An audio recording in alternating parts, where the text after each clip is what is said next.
سفر می کنم و به غیر از دوستای خود با خود هیچ کی نمی برم.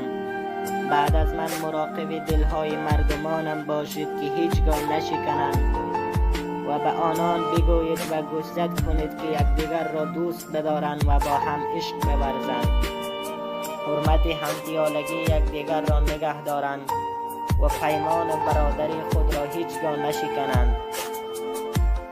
به مردمانم بگو از 3 چیز بترسند: آهی که از دل بلند شود و اشکی که از چشمان یتیم جاری شود و قلبی که از سر دشمن بشکند. صبح شده مادر، هنوز دعا میخونی؟ بعد رفتن من مادر پشت در نمانی. من میرم مادر، اندیوالا منتظره. من میرم داداش، یه چند روز توی راهم. اگر زندگی بود داداش باز میشینم دور هم. این افغان پسرت مادر دیگه ازت دوره، دلش نمیخواد به خدا مجبوره. خدا حافظ آهای مردم این محل، اگر کشته شدم ندین به مادرم خبر. مادر گوشی هم نیست و نگرانم نشی مادر. خدا حافظ برادرم گوشه دلم. مادر چند روز شد هنوزم من تو این راهم. مادر شبا سردم من تو این کوها نمیخوابم.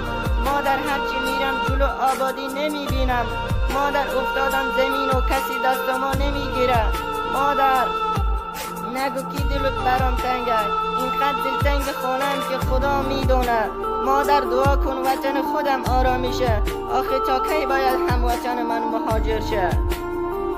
یه مهاجر خستم که جیگرم کبابه، این قلبم مریضه، مادر تو سینم می جنگه. اینقدر نگو که دلت برام تنگه، اینقدر دلتنگ خونم که خدا میدونه. این افغان پسرت حالا با گریه میخونه. خدا جوانای وطن مسافر از زندگیشون سیره.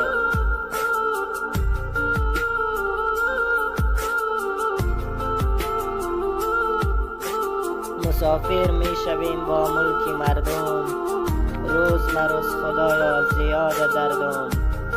وطنم نارام جنگ و جدال است، وطنم نارام جنگ و جدال است. به یادش میمیرم هر جا بگردم، به یادش میمیرم هر جا بگردم. اینم با صدای صدام حسین محمود.